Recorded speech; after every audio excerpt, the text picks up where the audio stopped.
So we will be starting with this one, Plexii and Microveda.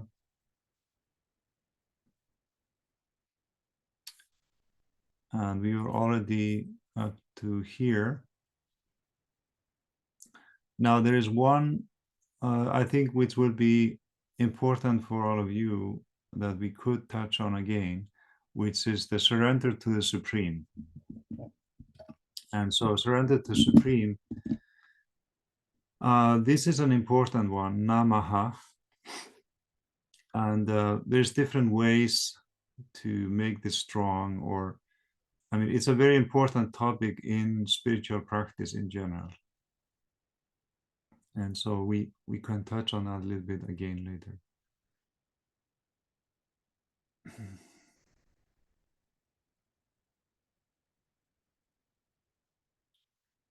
Okay, I think we were up to, we had done this one, and so I think we were here on wherever. So let's maybe Kalika, you can read here, starting from wherever there is any entity. Sure. Wherever there is any entity, any movement, any functional activity, there is sound. And that sound is called the acoustic root. Each and every expression has got its acoustic root. The acoustic root for all celestial bodies is the sound ha. Ha is the acoustic root for eternal space. The controlling sound is ha. The influence of these light waves on the navel and below is ksha, the last letter of the Sanskrit alphabet. Microvita use these inferences as their media. Friend as well as foe Microvita come through 16 sounds to the Vishuddha chakra and control the human body positively as well as negatively. The controlling sound of this chakra is ha. The solar plexus is bigger than the Vishuddha chakra. There are 16 subglands surrounding the Vishuddha chakra. The lunar plexus or Ajina chakra. Okay, yeah, let's stop here. I think we should read this one again also, just to catch the context. So maybe Emerson, if you can read this, there are so many celestial bodies, just this paragraph. There are so many celestial bodies, and they all have direct contact with the glands and subglands in the human body by throwing out reflected or refracted light. But the maximum influence on animate and inanimate objects comes from the sun, which is the nearest and biggest star to this earth. The sun's influence, according to the ancient yogis and tantrics, those who practice spiritual meditation, and generally via the 18 light waves which influence the solar and lunar plexi. That is, the 7 colors of the spectrum, violet, indigo, blue, green, yellow, orange, and red, plus ultraviolet and infrared, have an internal and external influence. So, 18. Out of these 18, 2 light waves do not come directly from the sun, but from the moon. 16 come directly from the sun. Each has an acoustic root.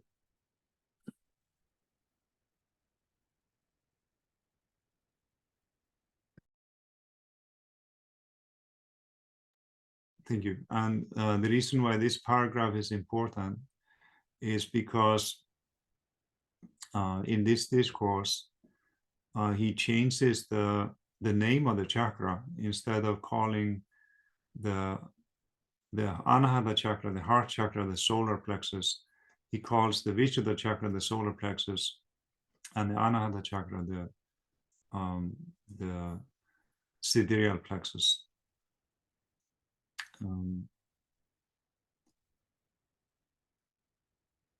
Now,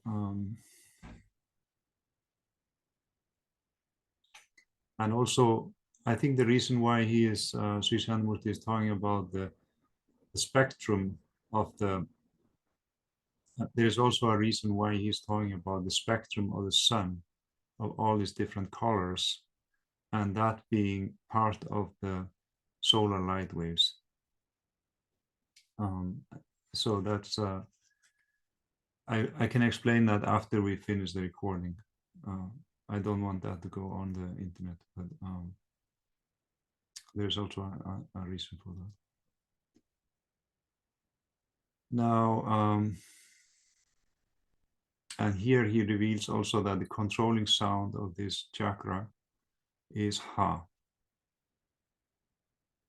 And that's also one of the, yeah, so, okay, then we come to this chakra here. And so this chakra has only two propensities or vrittis, apara and para. So apara is mundane knowledge and para is spiritual knowledge. And so the acoustic roots are ksa and ha for those two. So let's read on this. So maybe Rhonda would be okay to read this paragraph.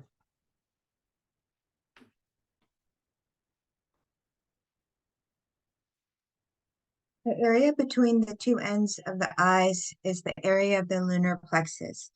The collective influence in the upper portion of the human body and the lower portion between the navel is affected by the reflected light of the moon.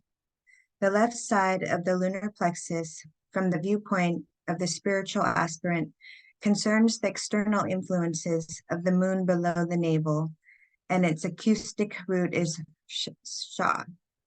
The right side concerns the external influences or the reflected light from the moon in the upper portion of the body, and its acoustic root is ha. The acoustic root of the moon, that is the Ajina Chakra, is tha. It is the controlling point of the moon, the controlling point of ha and sha. The area of the lunar plexus is also called the Shashi mandala. The god of the sun is Apollo in Latin, and the word for moon is Luna. Monday is the short form of moon day. Okay, thank you. So we are talking now about the what he calls a lunar plexus or the Akya chakra. So the position of the Akya chakra is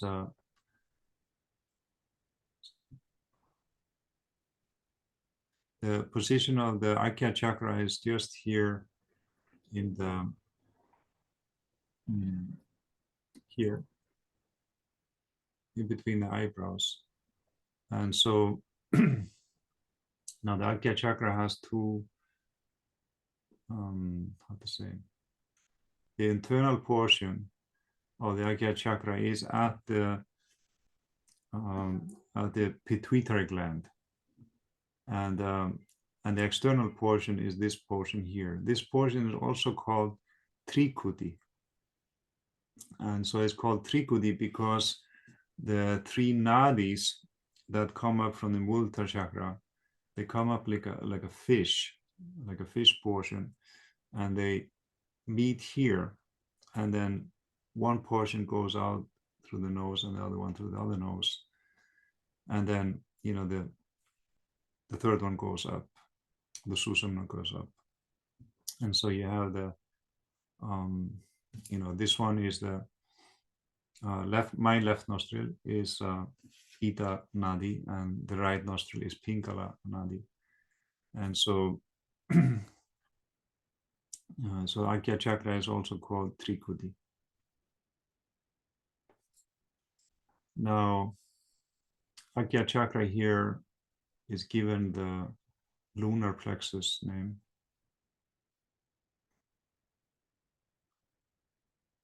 And that this plexus is especially influenced by the moon.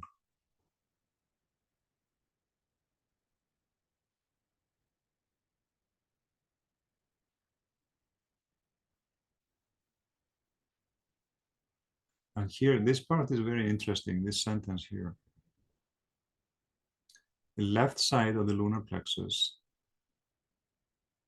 from the viewpoint of the spiritual aspirant, concerns the external influences of the moon below the navel, and its acoustic root is XO.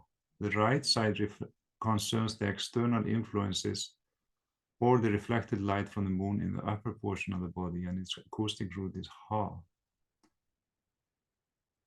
Very, very interesting.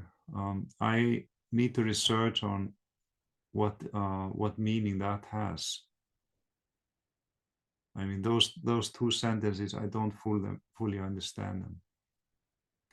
I'll need to ask some of my seniors to explain that if they know.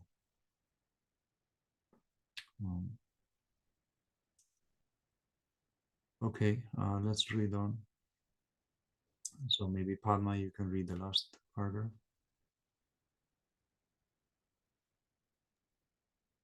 Dada, actually, I'm sorry, but I don't think I can read. It's too Okay. small. Or how about Emerson?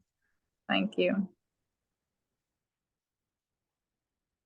All the planets, meteors, stars, etc., of all of the solar systems, not only of our solar system, affect the individual by their direct reflected and refracted light. It is beyond the capacity of astrology or astronomy to calculate this effect on the individual.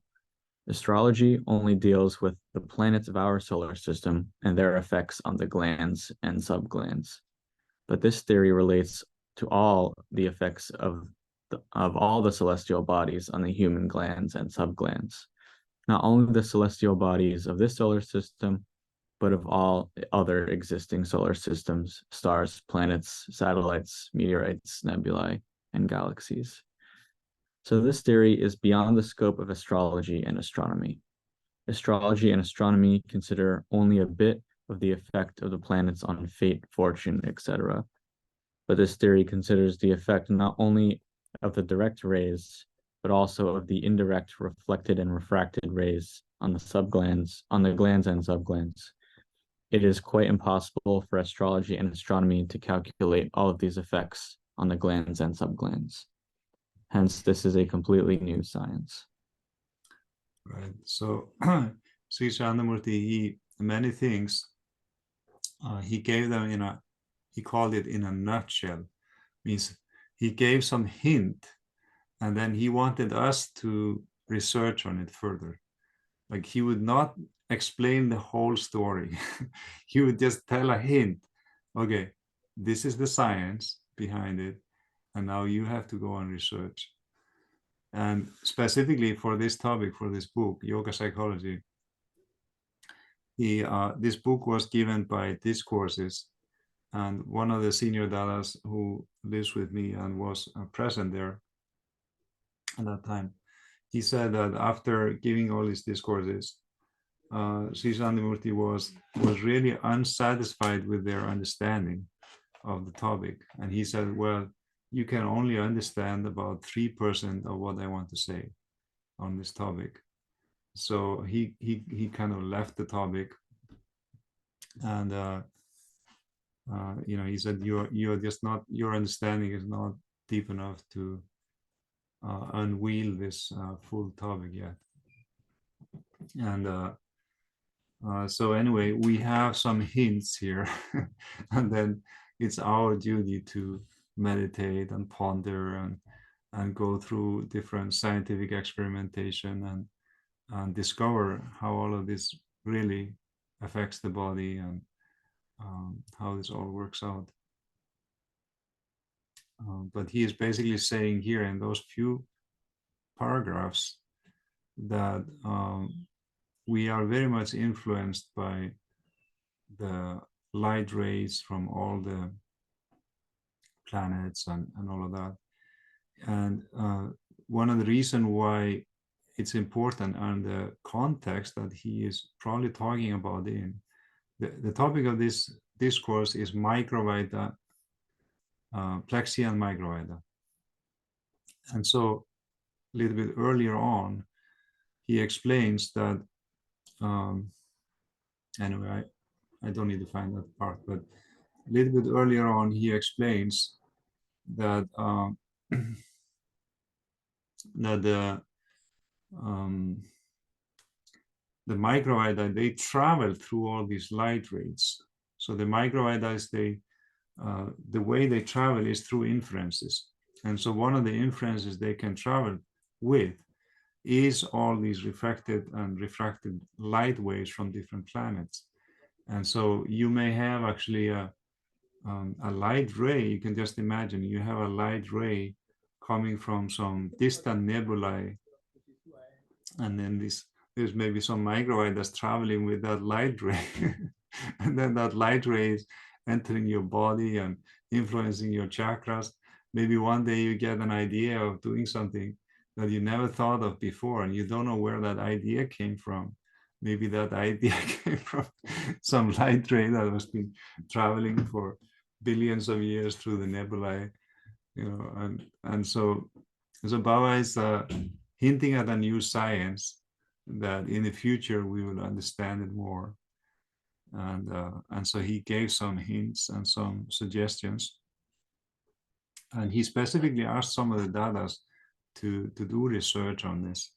And so when I was LFT, I went to India first time when I was in year 2000.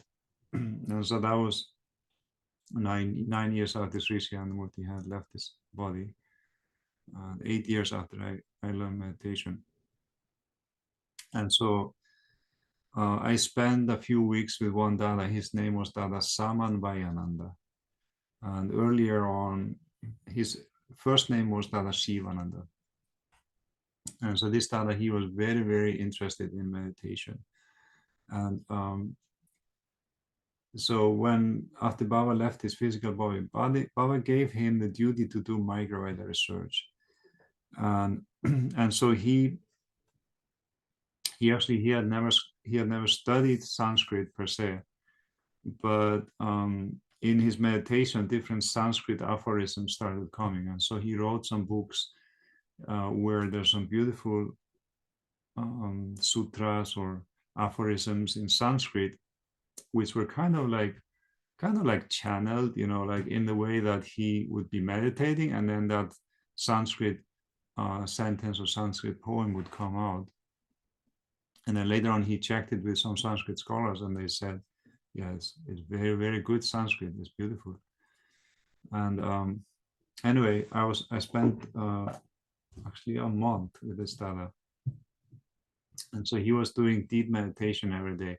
And so that was his research, was to plunge into deep, deep meditation and then try to find out what he could discover about these microidas.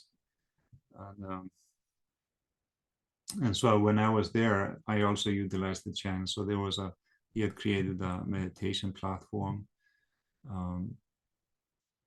actually 3 or 4 meditation platforms. And so I would walk with him. And there was one specialty about this Dada, was that when we would walk by those meditation platforms, his spiritual vibration was so strong that the leaves of the tree started moving. And so anyway, every morning I would sit there from like around 5 or 6 o'clock for 2 hours out in the cold. It was cold, it was winter. And do deep meditation on those platforms. So we need to do more research on those microidas. Understand them. We could do a study group actually on the microida topic. It would be a little bit challenging, but it would be very, very interesting. That book, there is a book called Microida in a Nutshell. So in that book, you know, we could. Okay, Turi has his hand. Is that a clap or? Turi, you feel it's a good idea? Absolutely. You know, we did. Do you remember we did a little bit about Plexii and microvita? Maybe, I mean, years ago now. But it's been a while. I'd love to revisit that. It would be nice to go through that microvita book. Actually, it's a fascinating book. I'm gonna need some help making sense of it. So yeah. Yeah, nobody has really made sense of it yet. So our Annamarga biggest intellectuals, they have come up with some theories that nobody understands. They have tried to use string theory in mathematics, and then they tried to use quantum mechanics and different, you know, mathematical and physics theories, and it's all like you need to be really good in physics and math to understand it. Anyway, let's go through some practical points that we can easily understand ourselves.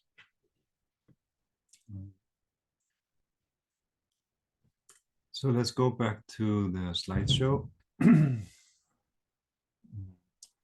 So last time we went through this, all these vrittis, and there is one topic, like I mentioned in the beginning, which is this surrender to the Supreme.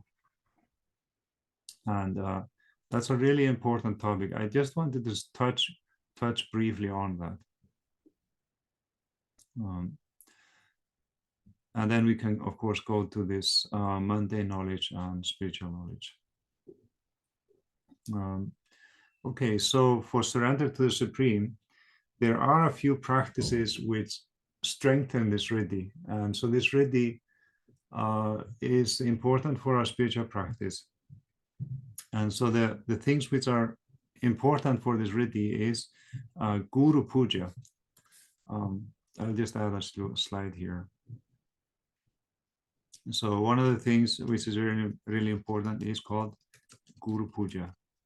And I can explain that to you. Another thing, of course, is Kirtan. Kirtan, you're raising your hands up, in surrender. And so the Kirtan is very important. And then, of course, to mentally surrender. That can also be very important, very powerful. And then, of course, during the meditation. Means during the meditation, you can, there are some psychological things which help us to surrender. For example, in the meditation, normally we're always thinking, I am meditating because I want to enjoy something. I want to enjoy my meditation, of course. I want to achieve peace of mind. I want my face to be clear and beautiful, shiny. I mean, there can be so many motives. I wanted to be able to sleep properly when I learn meditation. And these are all very achievable objects. But there is another psychology, which is that you think, oh, I want to make the Supreme happy. I want to make the Supreme Being happy by doing meditation. I want to be the ideal son or the ideal daughter of the Supreme. I want to make the Supreme proud of me, or feel that, I want to make it make him or that or it happy. And so that psychological approach is called Kevala Bhakti. Also, Kevala Bhakti is the supreme devotion where you are actually wanting to please the Supreme. And so what happens when you do this is that instead of thinking of the Supreme as your subject, you realize that you are actually the object of the Supreme. And so when you are meditating, you are thinking that the Supreme is also thinking about you. So it's not just that you are trying to ideate on Supreme Consciousness. The Supreme Consciousness is same time thinking about you. And so then when you realize that it's not a one-way traffic, then immediately it creates that bond. And that bond, because our mind is so limited, when you have that bond, it creates surrender, because it's like a child jumping on the lap of the parents. When the child jumps on the lap of the parent, it feels relaxed, and it feels that now it can, it's safe. And so once you connect to the Supreme, you instantly feel relaxed. You instantly feel expansion, and the meditation immediately becomes good. And so this is a very powerful approach when it comes to meditation. Now, the other one And so this is kind of psychological approach during the meditation. Now in the kirtan,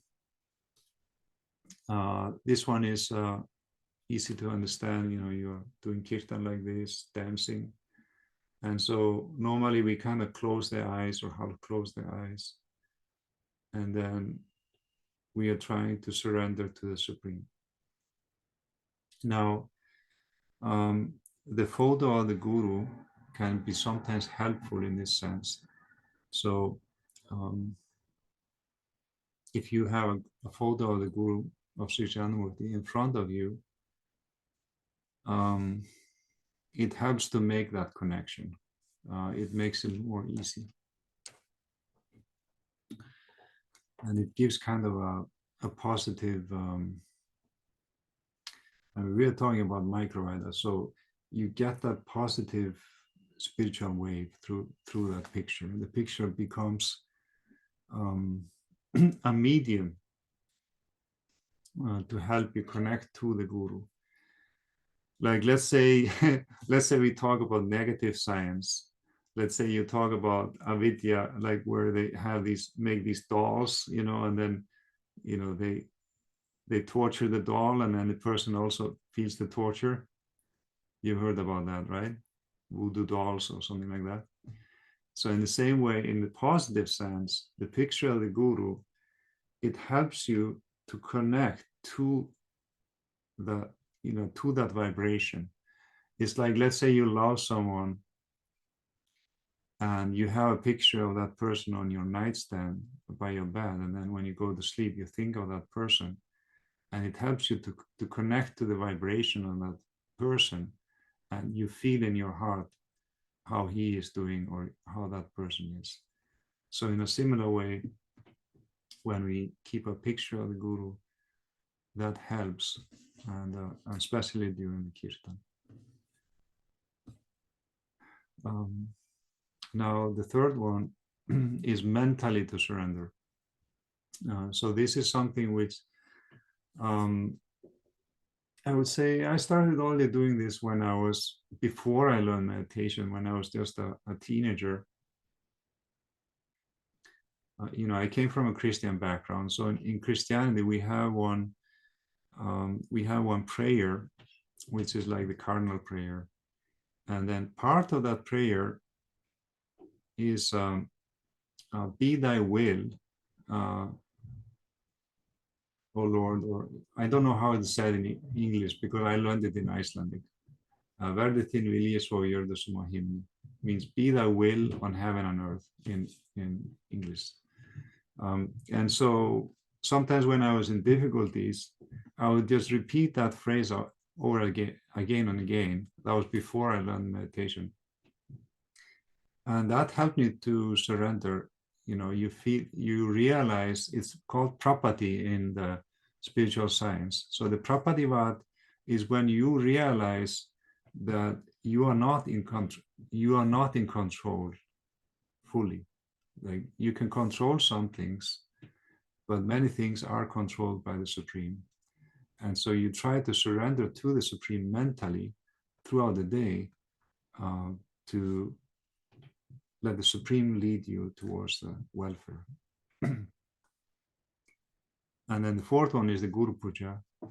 And so the Guru Puja is a Sanskrit hymn or a Sanskrit text which is sung. And it has a psychological effect to it as well. I think some of you already know it. And should I go through that, or? I'm not sure if someone wants you to go through it, but I have a question about it. Sure. I was just studying the Guru Puja today, and there's a line, the English translation of the first phrase is salutations to the respected Guru, who having achieved the rank of supreme consciousness, ... And I was just curious about that wording. Achieving the rank of supreme consciousness. So was there something that Baba did or that infinite consciousness did to become supreme consciousness? This is a very deep question. The answer that comes to my mind is Hiranyagarbha. So in the philosophy, in one of the early discourses that Baba gave, he's talking about when you have a realized soul which attains mukti or moksha, which attains the liberation, and then that liberated soul achieves a special status. It has become one with the Supreme, and so it can help others to move forward because it has already achieved liberation itself. And this is a very good question. So this is again something I would like to discuss with my seniors, and I'll come back to you with a proper answer next time. Great, thank you. I don't pretend to be anything that I am not. So if there is a if there is a question that I feel I may or may not be able to give a proper answer, then I want to note it down and ponder over it and research and check with references on my seniors, and so this is one of those very deep questions.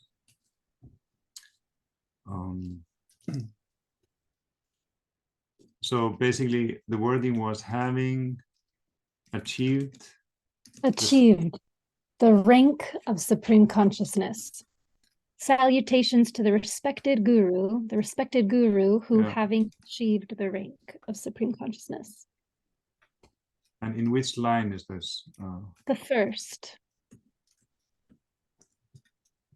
line. Oh, so Akanda Mandalakaram Vyaptang Jena Characharam Tatpadang Darshitang Jeno Tasmai Sri Gurave Namaha. Okay, all right. Thank you.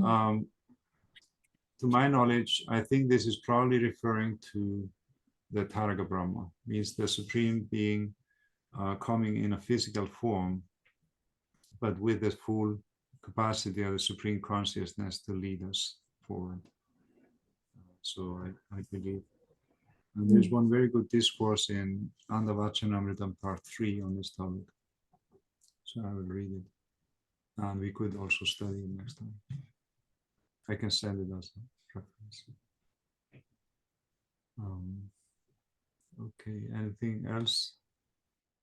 Do you want me to explain a little further about the Guru Puja? I think you may all know it, or I think Dada Sadhananda gave a very nice video on that also. But basically, the that way, I really I have read. It's great that she asked the question, because I mean I've been trying to understand the first verse of this for a long time, and I always feel like I didn't completely understand the first one. The second one is okay, the third one's okay, but the first Akhanda Mandalakaram, that verse, I mean maybe if you can explain a little bit more, that would be okay. Nice. If you want, I can just bring up quickly the reference for that. I know where it is. Was this mantra or puja given by Sri Sri Anandamurti, or did someone else write it? No, it's ancient. It's ancient, yeah. But he combined two of them into one. And so just give me 1 second.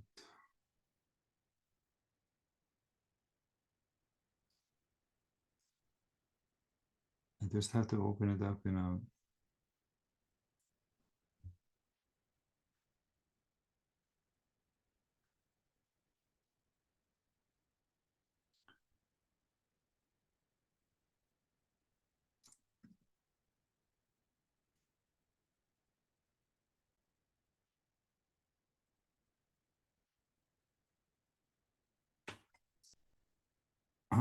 because I cannot screen share from the browser, it becomes too small. And so I'm just gonna save it once. Okay, good.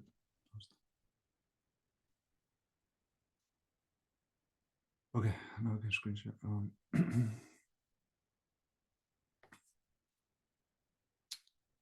So here, Guru Puja.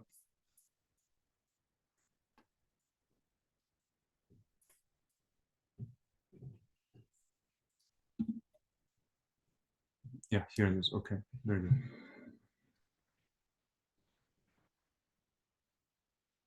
So this discourse I can send you as a reference.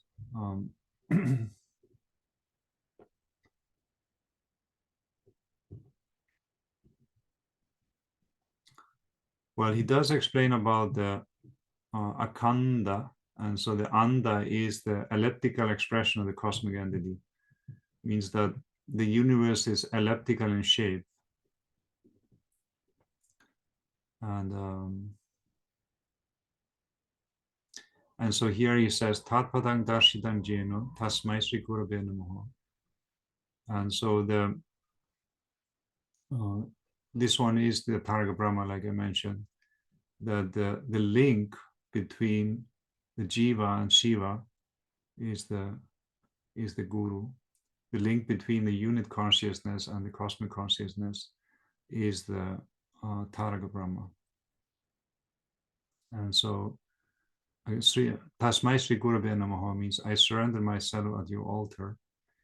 And so this one, yeah. But I think your specific question is not addressed in this discourse. So I'm gonna. That second paragraph has the line, Akanda Mandala Karam Vyaptam. Yeah. Does it go into it? See. Akanda Mandala Karam Vyaptam Jena Characharam. I told you in Ananda Sutra, Brahmaiva Gureka Napara. The secrets of Brahma, his macro psychic and cognitive secrets, are known to him only, or only to him. And unless and until he expresses himself through some physical form, how can his secrets be known to others? So Brahma himself is the Guru. So that's the bottom line.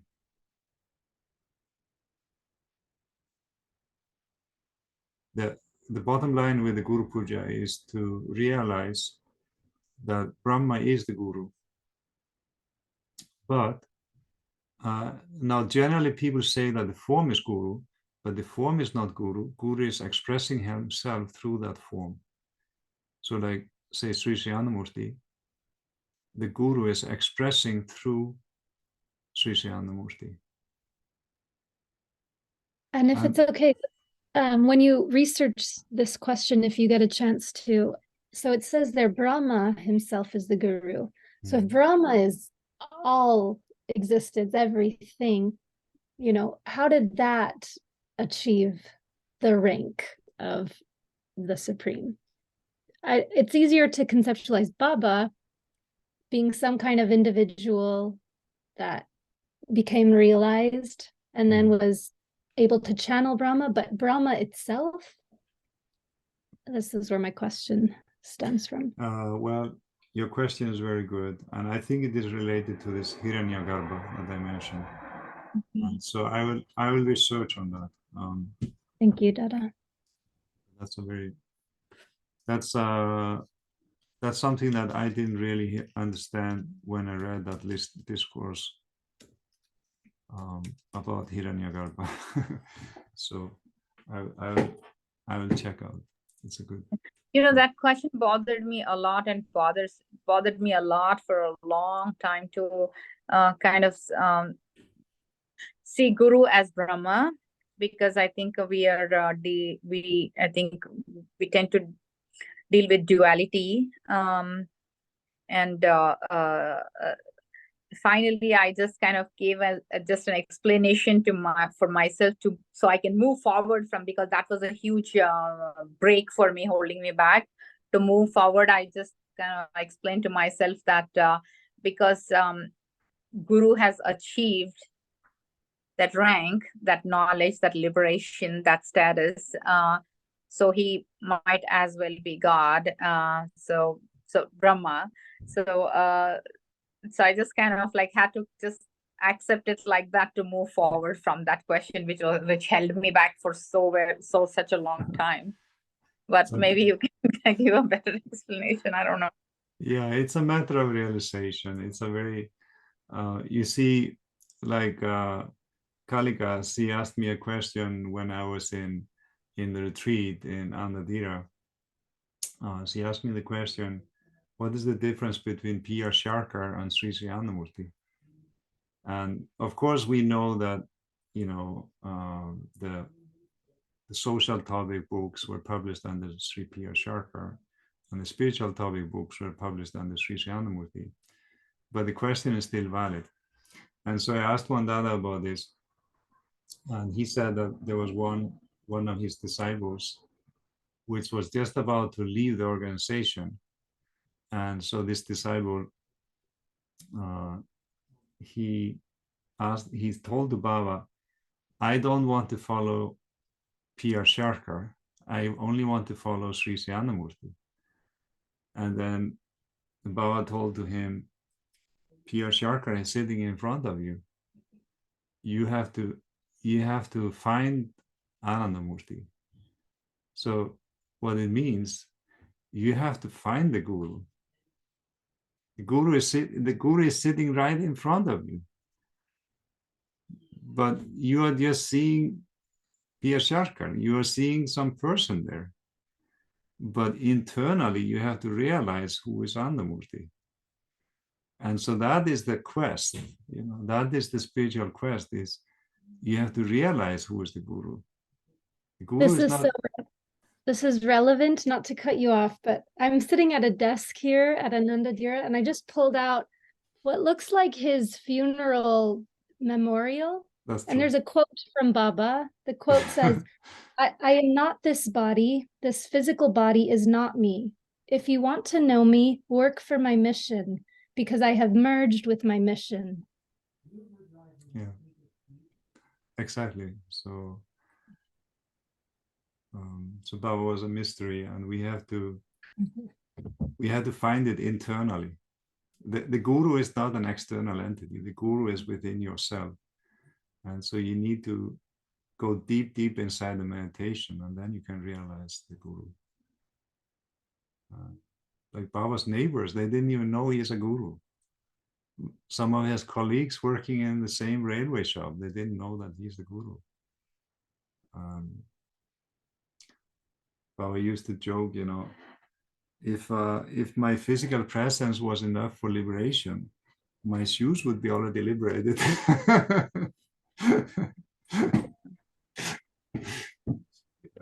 It's an internal process.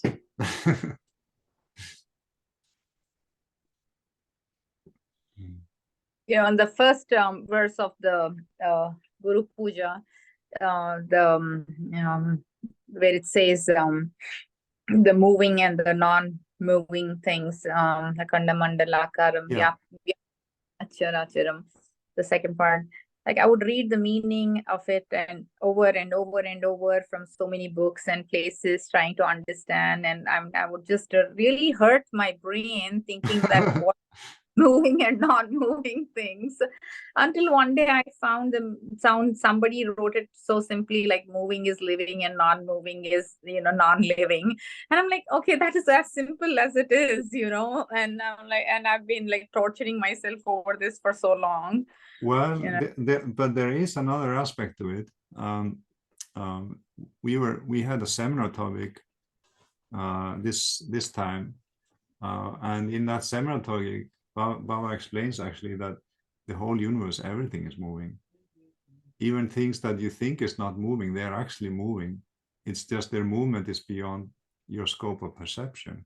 So everything is moving. The only thing that is not moving is the supreme entity, because that is unchanging. That is always the same.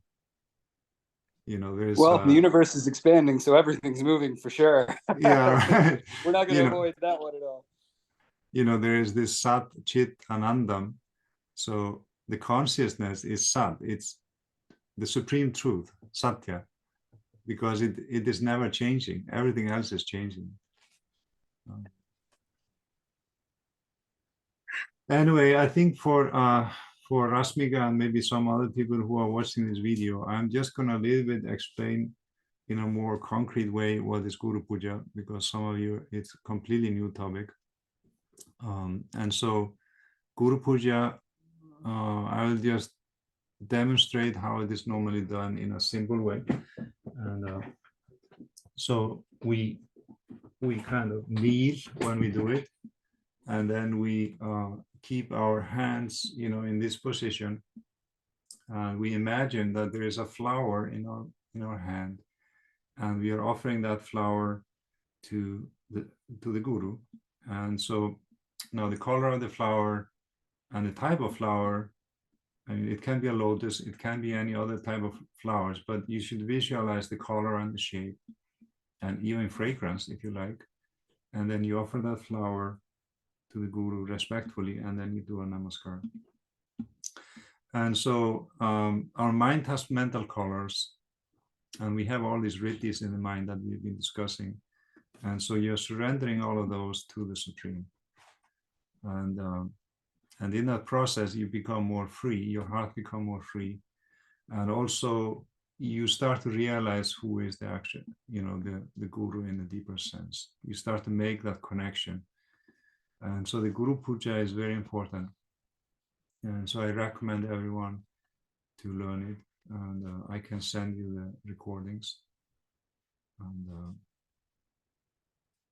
the text goes like, Akanda mandala karam vyaptam jena characharam tatpadang darshidang jena tasmai Sri Gurave Agya, etc.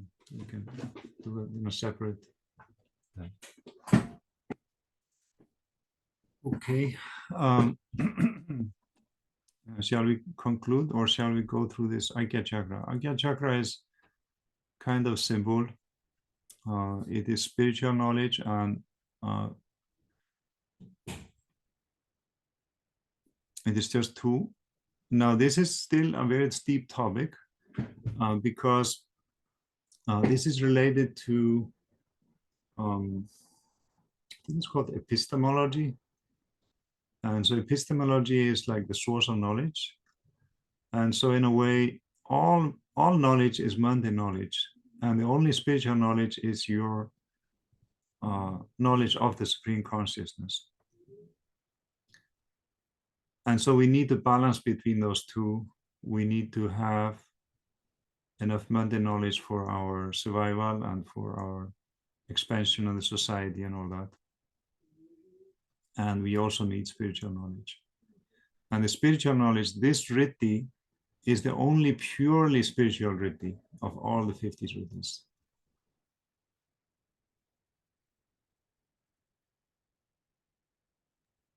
A question?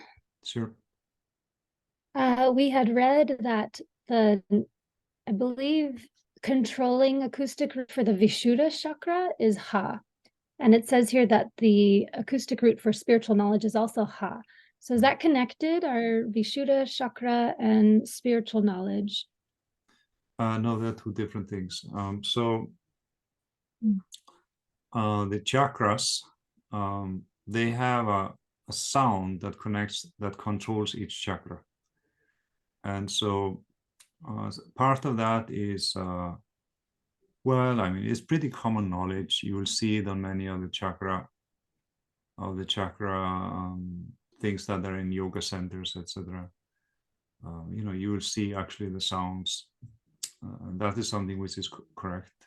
I mean, if you look up on the internet, most of the stuff is incorrect, but that thing is seems to be very well established in the scriptures.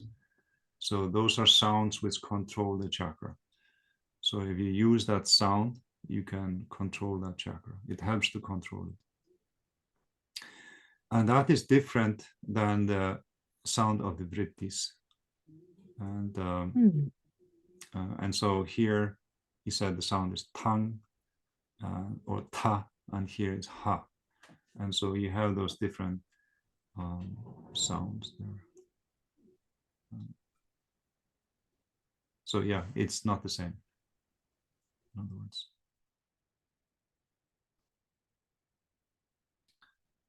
Okay, I think we are good for today. I will stop the recording, and if you have any